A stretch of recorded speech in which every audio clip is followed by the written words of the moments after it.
Assalamualaikum warahmatullahi wabarakatuh. Saya Yuni Khotimah dari Program Studi Pendidikan Bahasa dan Sastra Indonesia NPM 20040200817. Pada video mata kuliah belajar dan pembelajaran PSI abad ke-21, pada pertemuan kali ini kita akan membahas tentang mendeskripsikan model-model belajar dan pembelajaran.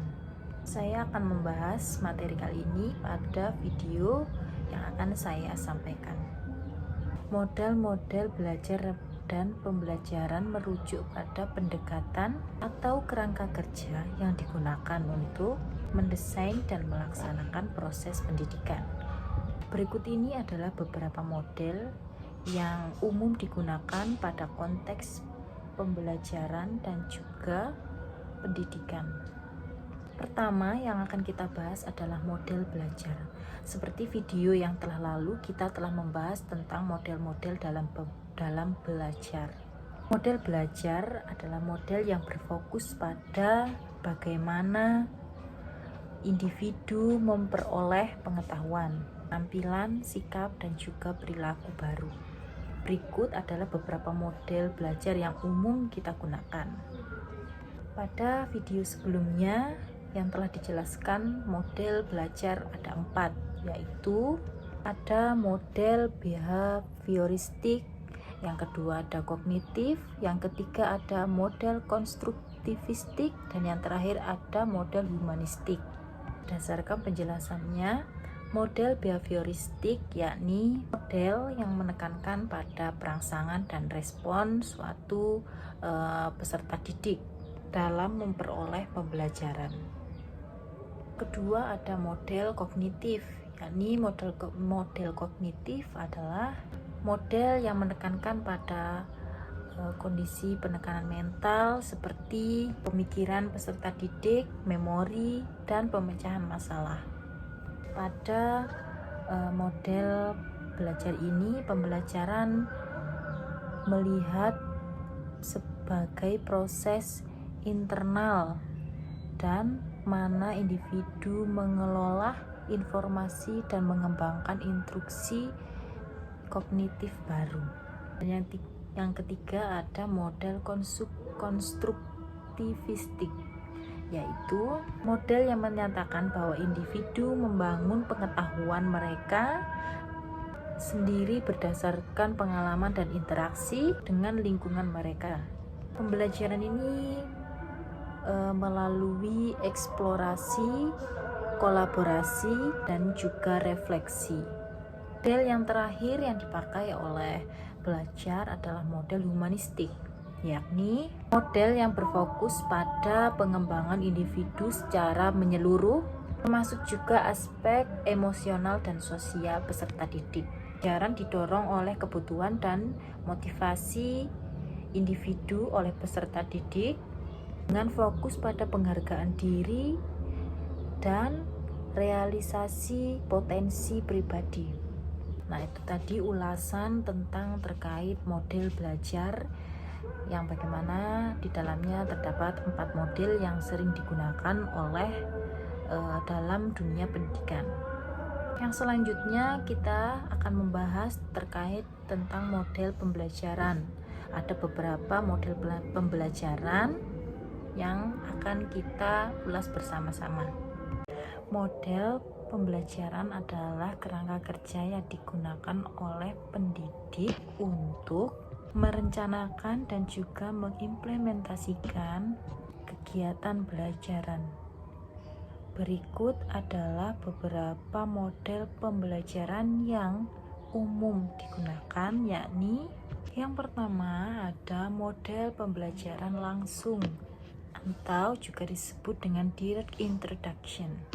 Model ini menekankan pembelajaran eksplisit dengan panduan langsung dari guru, biasanya terdiri dari demonstrasi, pembelajaran, dan juga latihan. Kedua, ada model pembelajaran berbasis masalah atau problem basic learning, biasa disingkat dengan PBL. Model ini lebih menekankan pada siswa dalam memecahkan masalah sebagai inti dari proses pembelajaran oleh peserta didik. Harus mereka pecahkan dan mendorong mereka untuk berpikir secara kritis dan kreatif. Masuk pada model pembelajaran yang ketiga, yaitu ada model pembelajaran berbasis proyek atau project basic learning.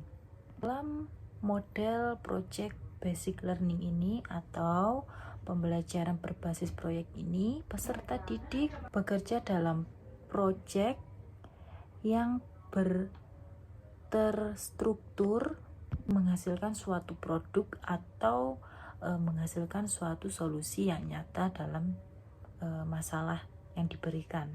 Hal ini di dalamnya mempromosikan suatu kolaborasi dan penerapan pengetahuan dalam konteks praktis. 4. Ada model pembelajaran kolaboratif atau collaborative learning. Pada model pembelajaran ini menekankan pada model kerja tim dan interaksi antar peserta didik dengan peserta didik yang lainnya. Pembelajaran terjadi melalui sebuah diskusi, kerja kelompok, dan pertukaran pikiran atau ide-ide dari peserta didik yang satu dengan peserta didik yang lainnya. Lanjut pada model pembelajaran yang kelima, yaitu ada model pembelajaran berbasis teknologi atau biasa disebut juga dengan teknologi basic learning. Pada model pembelajaran ini, di dalamnya yaitu mengintegrasi teknologi dalam proses pembelajaran. Misalnya di dalamnya menggunakan alat seperti komputer, LCD, atau perangkat lunak pendidikan dan media digital lainnya. Nah, sedangkan model pembelajaran yang keenam, yakni model pembelajaran yang terakhir, yaitu ada model pembelajaran berbasis penyelidikan, biasa disebut dengan inquiry basic learning. Model pembelajaran berbasis penyelidikan ini di dalamnya melibatkan siswa dalam proses penyelidikan dan eksplorasi untuk menemukan suatu jawaban atas pertanyaan atau masalah-masalah yang telah diberikan oleh guru kepada peserta didik. Dalam hal ini, siswa dapat menganalisis suatu permasalahan dan meruntutkan suatu kejadian permasalahan atau dalam suatu proses agar mendapatkan hasil akhir atau sebuah jawaban yang ingin mereka ketahui. Siswa juga didorong untuk mengajukan sebuah pertanyaan dan mencari informasi secara mandiri. Nah, itu tadi ada 6 model pembelajaran yang umum atau seringkali digunakan dalam dunia pendidikan. Bisa kita ulas kembali, yakni ada model pembelajaran berbasis atau model pembelajaran langsung. Kedua, ada model pembelajaran berbasis masalah. Dan yang ketiga ada model pembelajaran berbasis proyek. Yang keempat, ada model pembelajaran berbasis kolaborasi siswa. Dan yang kelima, ada pembelajaran berbasis teknologi. Dan yang terakhir, yakni yang keenam, ada pembelajaran berbasis penyelidik atau penyelidikan. Model-model ini dapat digunakan secara bersamaan ataupun terpisah dalam suatu praktek pembelajaran untuk menciptakan pengalaman juga pendidikan yang efektif dan sesuai kebutuhan peserta didik. Pilihan model pembelajaran juga sering tergantung dengan tujuan pembelajaran yang kita inginkan. Juga gaya belajar peserta didik dan sumber daya yang tersedia di dalam instansi atau tenaga pendidik tertentu. Baiklah, itulah tadi materi yang dapat saya paparkan terkait tentang model-model belajar dan pembelajaran. Dalam penyampaian materi tersebut, jika ada kekurangan yang belum sempat saya sampaikan atau jika ada kekeliruan, saya mohon maaf. Semoga di lain materi saya akan lebih maksimal dalam penyampaian materi dan juga kerelevanan materi yang saya akan sampaikan. Kurang lebihnya saya mohon maaf. Saya Yuni Hotima dari Pendidikan Bahasa dan Sastra Indonesia. Mohon pamit, saya akhiri. Wassalamualaikum warahmatullahi wabarakatuh. Terima kasih.